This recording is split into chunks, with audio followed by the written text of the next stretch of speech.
অর্জুন গাছ একা ছিল ওই মাঠে।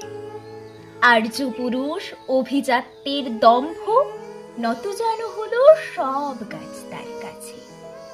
এইটুকু শুধু আরম্ভ কাহিনীর। কোথা থেকে এলো কৃষ্ণচূড়ার বীজ। যুবতী হলো সে কয়েক বছর পরে। সাঁওতালি মেয়ে খোপায় তীব্র লাল। অর্জুন তাকে চাইল আপন করে। নত যেন হবে এমন মেয়ে সে নয়। বসন্তে সে তো একাই নিজেই সাজে। আর্য পুরুষে আসক্তি নেই তার। ব্যস্ত আছে সে ফুল ফোটানোর কাজে। খোপা থেকে খসে গত রাত্রির ফুল, ঝিরঝিরে পাতা পোশাক বুনেছে তার। অর্জুন সে যে আর্য পুরুষ, ভাবে সব সুন্দরে একা তার অধিকার।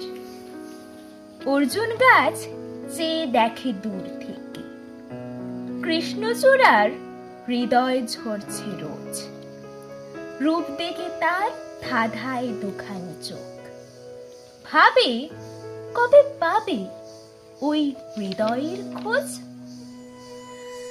কাহিনী এবার শেষ করি তাড়াতাড়ি।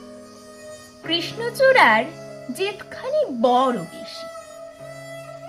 অভিমান সেও বেকাবে না কারো কাছে, বরঞ্চ হবে বন্ধু বা প্রতিবেশী।